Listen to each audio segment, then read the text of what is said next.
오늘은 자기애성 성격장애, 그러니까 우리가 흔히 이제 나르시시스트라고 하는 성격장애에 대해서 이야기를 해볼 건데요. 오늘 들어오신 분들은 여러 가지 기대를 하셨을 거예요. 어떻게 하면은 내가 주변에서 나르시시스트들을 잘 선별할 수 있느냐? 그 다음에 또 어떤 분들은 혹시 내가 그 나르시시스트가 아닌지 그런 것들을 좀 확인해 보기 위해서 여기 들어오셨을 거예요. 일단 잘 들어오셨고요. 근데 이제 보통 우리가 여러 영상들을 살펴보면 우리가 흔히 나르시시스트들, 그러니까 자기애성 성격 장애들에 대해서 이야기를 할 때 굉장히 좀 자극적인 내용들이 많은 것 같아요. 그러니까 기본적으로 굉장히 나쁜 어떤 사람들로 묘사가 되고, 그래서 우리가 이제 피해야 될 대상들, 이렇게 묘사가 되는 경우가 많이 있습니다. 물론 그 극단적인 성격장애 분들은 상담사들한테도 거의 재앙이라고 할 정도로 굉장히 힘들어요. 그러니까 몇 년씩 상담을 해도 거의 진전이 없기도 하고, 기본적으로 우리가 우울, 불안, 강박 이런 신경증이 아니고 성격이잖아요. 그러니까 타고난 어떤 결이 있다는 거거든요. 아주 어렸을 때 형성된 거기 때문에.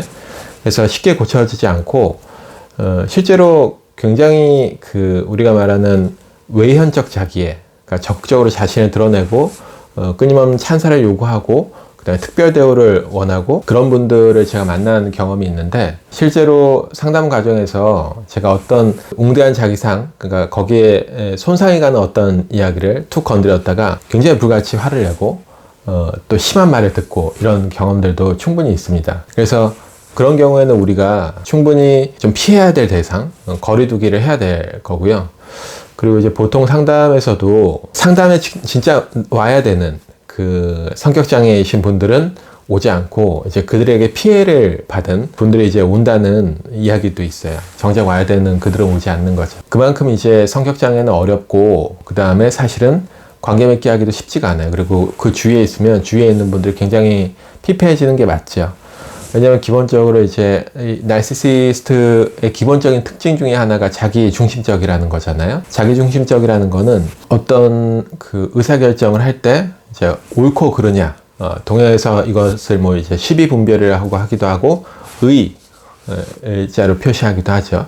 그래서 그런 것에 빗대어서 옳고 그름을 나누는 것이 아니고, 본인의 이득에 따라서 어떤 판단을 하기 때문에 결국엔 이제 오랫동안 관계 맺기를 하면 주위의 사람들이 이제 피폐해지는 그런 결과를 낳게 되고, 그것이 이제 더욱 가까운 사이, 뭐 연인이라든지 가족 관계에 그런 분들이 있다면 굉장히 이제 힘들어지게 되는 거죠. 근데 이제 실제로 제가 만나본 자기애성이 있으신 분들은 꼭 그렇게 뭐 영상들에서 말하는 그런 온전한 자기애성 성격 장애의 모습을 가진 분들은 거의 없어요, 사실은. 물론 있긴 한데. 그리고 많은 것들이 이제 중첩이 되어 있습니다. 그러니까 단순히 성격 장애급은 아니고 그 자기애성적인 문제가 있기 때문에 괴로운 반면에 또 되게 좋은 특성들도 많이 있는 경우가 있어요. 그래서 우리가 실제로 만나보는 그 자기애성이 있으신 분들은 우리가 꼭 성격장애처럼 극단적인 예는 많이 없고, 여러 가지 중첩되어 있는 모습이고, 그래서 저는 이제 좀 더 현실적으로, 실제적으로 제가 상담에서 만나봤던 많은 이제 자기애성 성격이신 분들의 특성과, 그리고 우리가 어떻게 하면 이제 그들을 이해하고 또는 잘 대처를 하고, 또는 내가 거기에 해당된다면 내가 어떻게 이것을 극복할 수 있을지 좀 더 심도 있는 이야기를 해볼 거예요. 그래서 제 영상을 잘 같이 따라와 주시면 실제 사례를 통해서 제가 경험한 것들을 여러분들에게 들려드리고 어느 정도 좀 감을 잡으실 수 있을 거예요. 그래서 먼저 우리가 좀 생각을 해봐야 될 것은 자기애, 나르시시즘에 대해서 한번 생각을 해봐야 되는 거죠. 우리가 흔히 다 알고 있죠.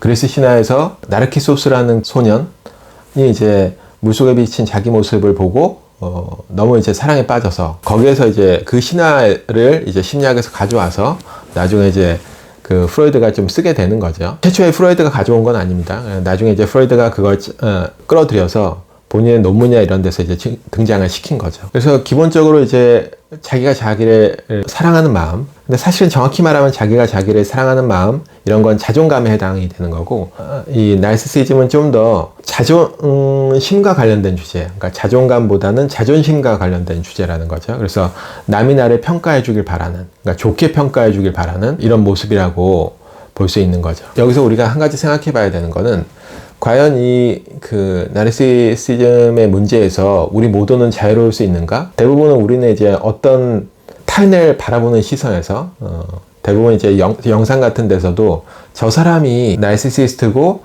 내가 실제로 그에 대한 피해자다. 그래서 이제 나르시시스트와 이제 에고이스트로 나누기도 하거든요. 물론 이제 그런 경우가 있죠. 근데 우리가 좀 더 성찰해 봐야 되는 거는 우리 내면에도 그런 자기애성이 이미 있다는 것.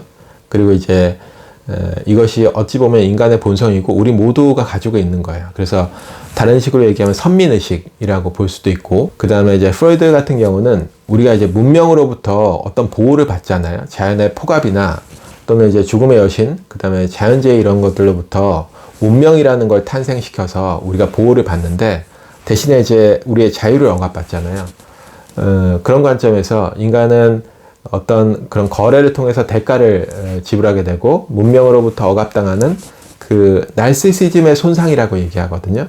그것 때문에 이제 근원적인 불만족이 있고 그로 인해서 좀 더 본인들의 문명을 신성한 것으로 만드는 이제 신과 종교가 이 나르시시즘의 손상으로부터 반동으로 형성된 거다. 이런 식으로 표현하기도 해요. 그러니까 이 나르시시즘의 주제는 우리 모두가 가지고 있는 모습이라는 거죠.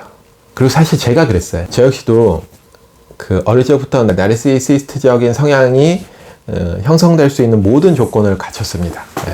그래서 그 기본적으로 좀 공부도 나쁘지 않게 했었고, 그 다음에 이제 그 독자이다 보니까 많은 이제 기대를 받았었어요. 그러면서 이제 성장해가는 과정 속에서 그런 것들이 깨지면서 굉장히 고통스러웠거든요. 그래서 1차적으로 깨지게 된 그 계기가 처음에 이제 20대 후반에 회사에 제가 취직을 했었거든요.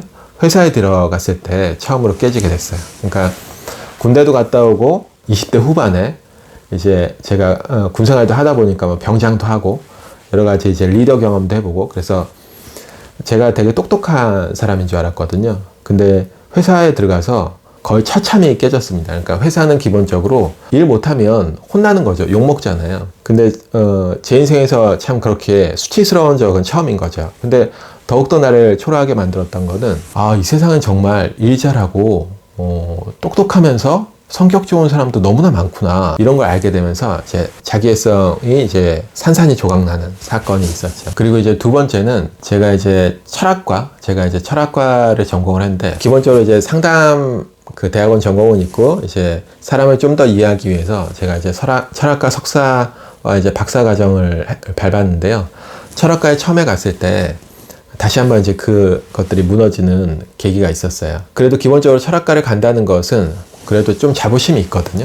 내가 인문학적으로 소양이 있고 내 어떤 생각이나 이 연구들이 굉장히 좀 독특하고 의미가 있는 것이다. 그래서 자기애성으로 똘똘 뭉친 상태에서 대학원을 갔는데 역시나 처참하게 깨졌죠.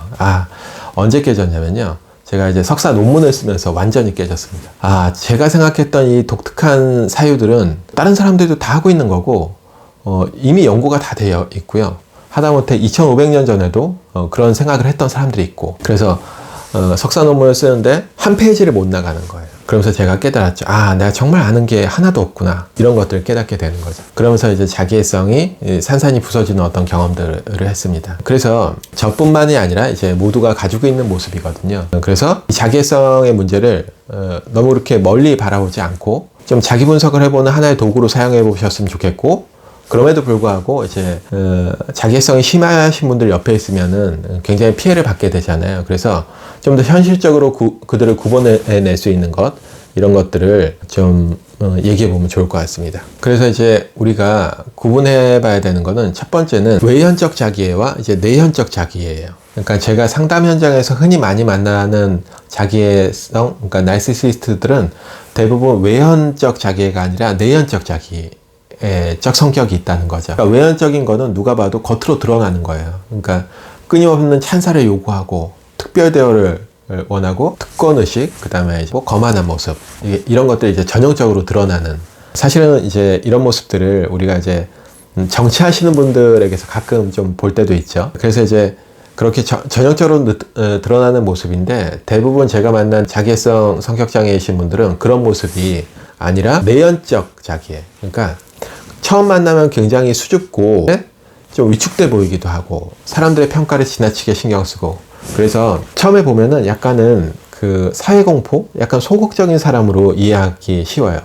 근데 오랫동안 얘기하다 보면 은근히 강한 본인의 신념이 드러나기도 하고 은근히 웅대한 자기상이 드러나기도 해요. 그래서 이런 분들이 이제 내연적 자기예요. 그리고 이제 끊임없이 타인들의 평가에 신경을 굉장히 많이 쓰기 때문에 행동도 굉장히 조심하고 또는 이제 쿨하고 착한 모습을 보이려고 한다든지 지나치게 배려를 한다든지 이런 모습으로 나타나는데, 근데 이제 사실은 외연적 자기가 적극적인 거라면 이제 내연적 자기에는 약간 수동적으로 그런 것들을 드러낼 뿐이지 사실은 증상은 비슷해요. 뭐냐면 웅대한 자기상이 손상되는 상황을 싫어하는 거고 이제 자존심 보호 전략이 다른 거죠. 그러니까 외연적 자기에는 좀 더 적극적으로 자신의 자존심을 보호하고 있다면 그런 찬사를 통해서, 내연적 자기에는 평가가 안 좋은 상황을 다 피하는 거예요. 그러면서 이제 자존심을 이제 지키는 거죠. 그래서 첫 번째 여러분들이 좀 구별을 해보면 좋은 게 뭐냐면,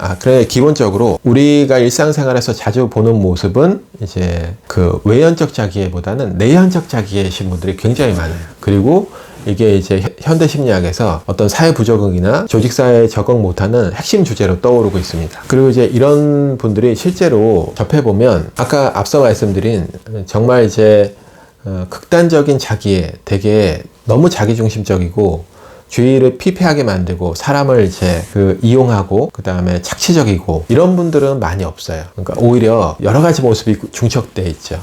그러니까 자기애성이 있으면서 굉장히 의지력이 좋으신 분들도 있고요. 자기애성이 있으면서 우리가 보통 이제 성격장애의 핵심적인 게 하나가 병의식이 잘 없는 거거든요. 병에 대한 스스로의 인식. 그렇기 때문에 이제 상담센터에 오질 않는 거죠. 근데 자기애성 성격이시면서 병의식이 너무나 명확하게 있는 분들이 있어요. 그래서 끊임없이 이제 본인을 바꾸기 위해서 노력하고 그게 안 돼서 굉장히 괴로워하기도 하고 성격이니까 잘 안 바뀌는 거죠. 그리고 의외로 자기애성이 있으면서 타인들을 굉장히 배려를 하는 분들도 있어요. 그래서 이제 그런 우리가 얘기하는 극단적인 모습이 나오는 건 아니다.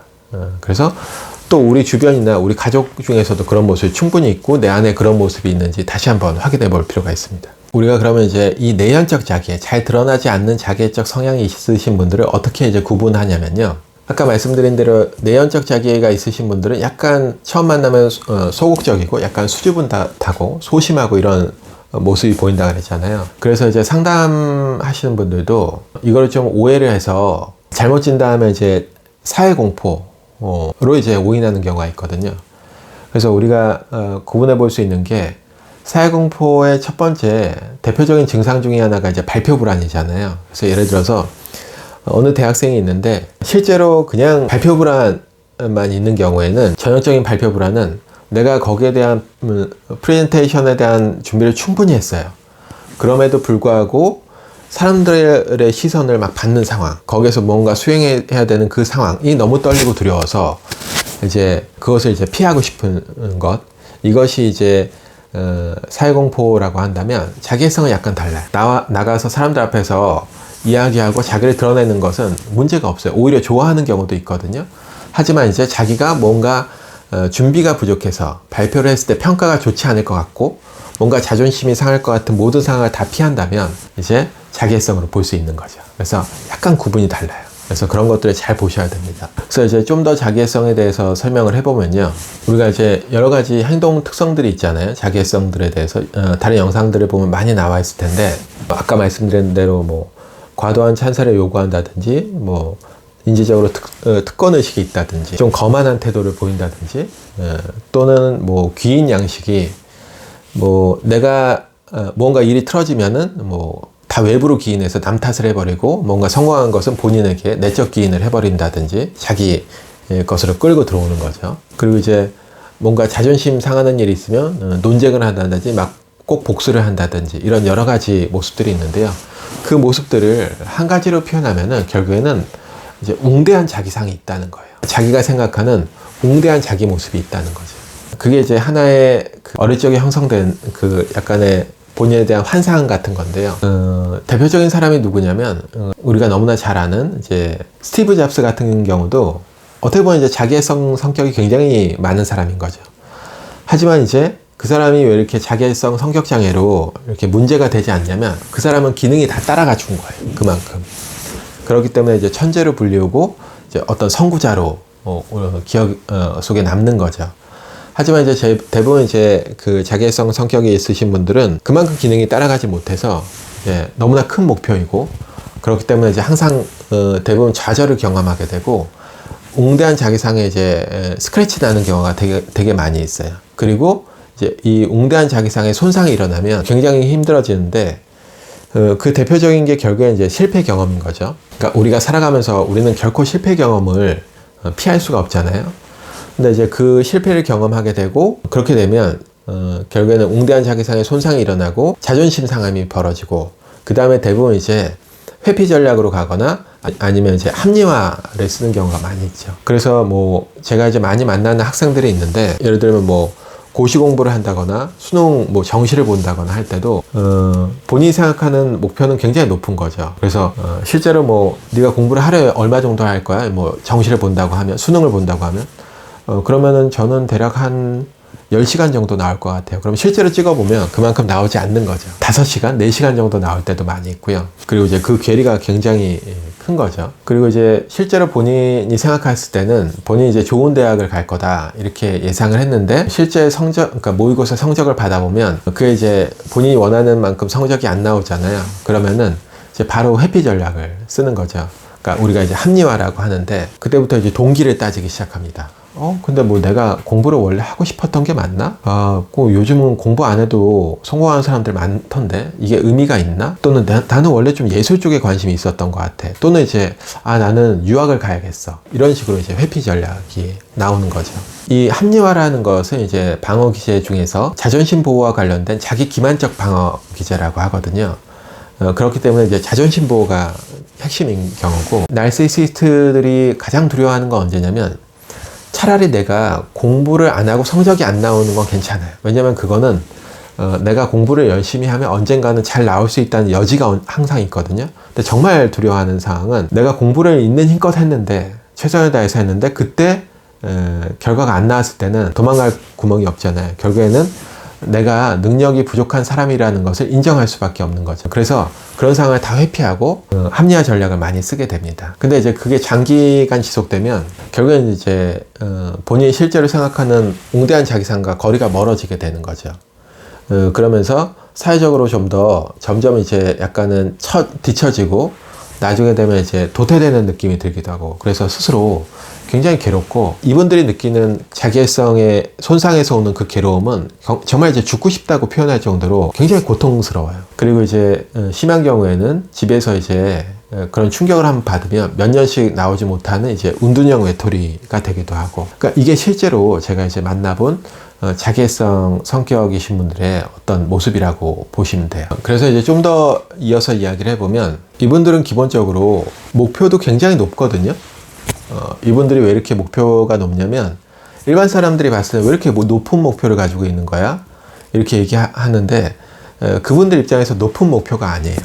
왜냐면 목표가 사실 높은 게 아니라 웅대한 자기상이 있기 때문에, 자기 위치가 기본적으로 생각하는 본인의 위치가 높기 때문에, 일반 사람이 이 정도라면 내 위치는 여긴 거죠. 출발선이 이미 다르기 때문에 본인이 그냥 내 위치에서 정당한 합당한 목표를 잡았다고 보시면 돼요. 그래서 자기애성 성격이신 분들의 한 가지 또 특성은 굉장히 높은 목표를 잡고 있다는 거죠. 그래서 이제 이런 모습들이 실제로 제가 임상 현장에서 만나는 자기애성을 가지신 분들의 모습이에요. 그래서 이제 다음으로 우리가 좀 살펴봐야 되는 거는, 그러면 이 나르시시즘적인 문제, 우리 모두가 가지고 있는 이 문제를 어떻게 하면 해결할 수 있을지, 이걸 이제 좀 생각을 해봐야 되는데요. 지금부터는 그럼 이제 앞서서는 이제 자기애성 성격이신 분들의 여러 가지 특성들에 대해서 말씀드렸고, 이제는 어떻게 하면은 이걸 좀 잘 치료해 볼 수 있을지, 개선해 볼 수 있을지에 대해서 이야기해 보겠습니다. 기본적으로 나르시시스트들의 문제는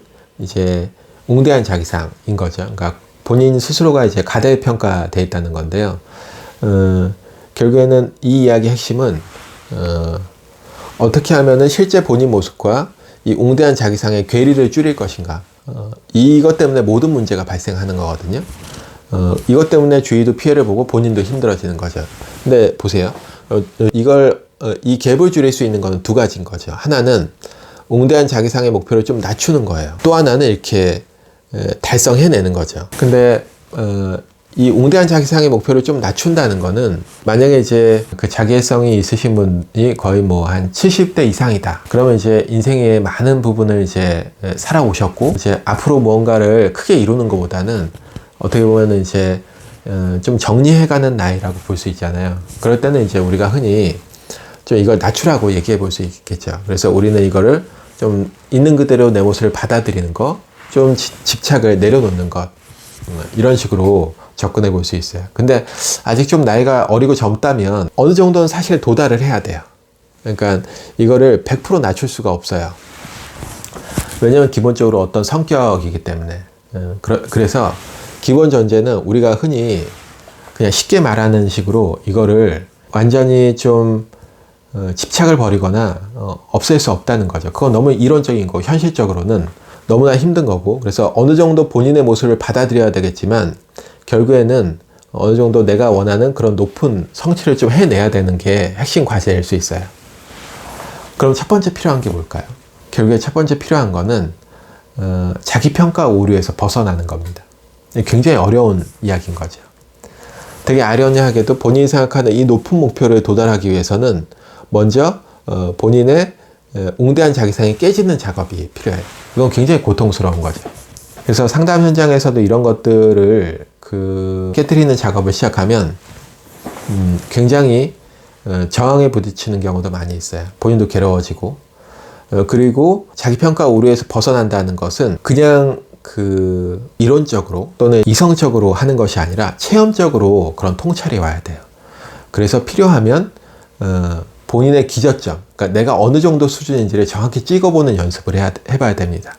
예를 들면 아까 말씀드린 대로 나는 하루에 10시간씩 공부할 수 있어. 그럼 실제로 제가 엑셀 시트를 주고 찍어보게 해요. 그래서 실제로 내가 어느 정도 수준만큼 하고 있는지를 정확히 이제 평가할 필요가 있다는 거죠. 예를 들면 어떤 통계가 있는데요. 대부분의 사람들은 본인의 대인관계 능력을 상위 한 10% 이내로 생각하는 경우도 많이 있고, 그 다음에 특히 이제 남자들 같은 경우에는 본인의 리더십 능력을 굉장히 높게 평가하는 경우도 많이 있습니다. 이런 것들이 이제 모두 자기애성에 속하는 걸 수 있는데요. 여기에 대해서도 본인의 실제 수준을 정확히 이제 인식할 필요는 있어요. 근데 한 가지 이제 좀 어려운 부분이, 기본적으로 이제 나르시시스트들은 자기 객관화라고 하죠. 메타 인지를 할 수 있는 능력이 많이 없겠죠. 왜냐면은 자존심 상함이 벌어지기 때문에. 그래서 좀 안타까운 이야기지만 그래도 상담센터를 와서 그런 것들을 전문가에게 좀 조언을 들으면서 직면하는 작업이 필요한다든지, 또는 누군가의 도움에 의해서 그런 것들을 직면시켜서 자기 평가를 확실히 하는 그 작업부터 먼저 돼야 돼요. 그래서 그 작업을 한 이후에 이제 한 스텝씩 성공 체험을 조금씩 쌓아가면서 그 모습을 본인이 원했던 그 높은 수준의 목표를 성취하는 방법이 유일한 해결책이라고 보시면 돼요. 그리고 이 과정 속에서 끊임없는 이제 자존심 상함이나 괴로움을 견뎌내야겠죠. 그래서 이런 과정들이 필요합니다. 네. 그래서 지금까지 정리를 좀 해보면, 자기애성 성격장애의 핵심적인 특징, 증상은 웅대한 자기상이 있다는 것이고, 웅대한 자기상에 손상이 일어나는 상황을 가장 싫어한다. 그렇기 때문에 이제 자존심 보호 전략이 많은 사람이라고 보시면 되고요. 그리고 이런 것들을 해결하기 위한 유일한 방법 중에 첫 번째는 자기평가 오류에서 벗어나는 것. 그래서 자기평가 오류를 확실히 하고 본인의 기저점을 확실히 인식하는 자기객관화, 메타인지가 필요하고, 그것을 위해서는 본인이 하기는 좀 어렵고 누군가의 도움이 좀 필요하다는 거, 이런 것들을, 그래서 오늘 말씀드린 실제적인 사례를 통한 자기애성 성격이신 분들에 대한 이해가 조금 더 늘어났길 바라면서 오늘 마치겠습니다.